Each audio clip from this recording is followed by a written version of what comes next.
And it happened in ancient times, that many heard about the monumental Tower of Babel, that work raised by arrogant men, who long to reach the heavens and defy the Almighty.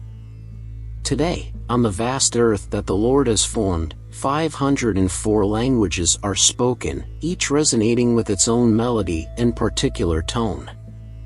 But a great schism has arisen concerning the birth of these languages. On one side, men of science maintain that the cradle of these languages lies in the distant African continent, springing forth some 50,000 years ago through evolution. On the other, the faithful and devout argue that it was the Supreme Creator, who in His infinite wisdom and power, endowed humanity with this diverse linguistic song. These two views have sown seeds of belief in the hearts of men. And I confess to you that, in the depth of my being, the conviction resonates that it was God who, in His divine plan, granted us all these languages. History takes us back to the legendary Tower of Babel. The Holy Scriptures reveal that back then, the entire earth spoke with one language and with one purpose. However, before we delve into the mystery of Babel, let's go back to the dawn of creation. When the Lord God formed Adam and Eve, He gave them a single language, a means to weave words among them. Although shrouded in mystery, some scholars suggest that this primordial language, which resonated in the Garden of Eden, was found in ancient Mesopotamia. But after disobeying the Lord, Adam and Eve were expelled from this garden, and as their descendants multiplied, they filled the earth with their offspring and language. In the 11th book of Genesis, the Holy Scriptures proclaim that the vast land resonated with one language, a single echo, and a common language. And it happened that in their migration from the east, men found an extensive plain in the land of Shinar, and chose to settle there. This land of Shinar, as the Chronicles tell, was located in ancient Mesopotamia. And although the languages that vibrated in those parts were Sumerian and Akkadian, it is narrated that Akkadian sprouted from Sumerian, which leads us to conclude that the language that unified everyone in the construction of the Tower of Babel was indeed Sumerian. The reason for this is that the biblical stories place us in the ancient lands of Mesopotamia, now Iraq. In the year 1853, archaeologists discovered ancient stone tablets in northern Iraq.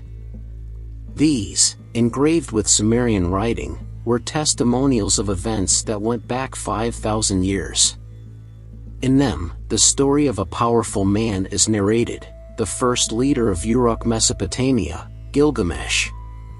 And behold, these chronicles harmonize with what Genesis tells us in its 10th book. It speaks of Cush begetting Nimrod, who emerged as the first great leader on earth. This brave hunter, who earned Jehovah's favor, established his dominions starting in Babel, Erech, Akkad, and Calneh, in the land of Shinar. Traditions hold that the skins with which God clothed Adam and Eve in His mercy, came into Nimrod's hands. By dressing in them, it was said that Nimrod was imbued with a divine power, a force that made him feel superior, even daring to challenge the Creator. The eminent Judeo-Roman historian Flavius Josephus wrote about such stories in his Jewish Antiquities, a work that saw the light in the year 93 Anno Domini. He not only spoke of the Tower of Babel but also described Nimrod as a despotic monarch who sought to distance the state from the true faith. In ancient times, Nimrod burned with the desire to avenge the Lord, in retaliation for the great flood that had swept his ancestors from the face of the earth. Such vengeful fire found an echo in the hearts of the people who dwelt in his domains. United in defiance, they proclaimed, "Let us build a city and a tower that touches the heavens. Let it be a monument to our name, so that we are not scattered across the earth." They used bricks baked with fire's heat instead of stones, and used asphalt as mortar. And so, with defiant hands and heart, they undertook the monumental construction of the Tower of Babel. It is said that such work took 43 years and reached an impressive height of 90 meters, with a width of 3 meters. At its summit, a temple erected in honor of Marduk, the god of ancient Babylon, stood imposing. But the Lord, seeing such construction and the pride of man, descended. He observed the unity of the people and their single language and said, "They are one, and nothing will stop them in their intentions. Let us go down and confuse their language, so that they do not understand the words of their neighbor." Thus, the Lord dispersed humanity and paralyzed the building of the tower. Therefore, it was named Babel, for it was the place where the Most High confused the language of all.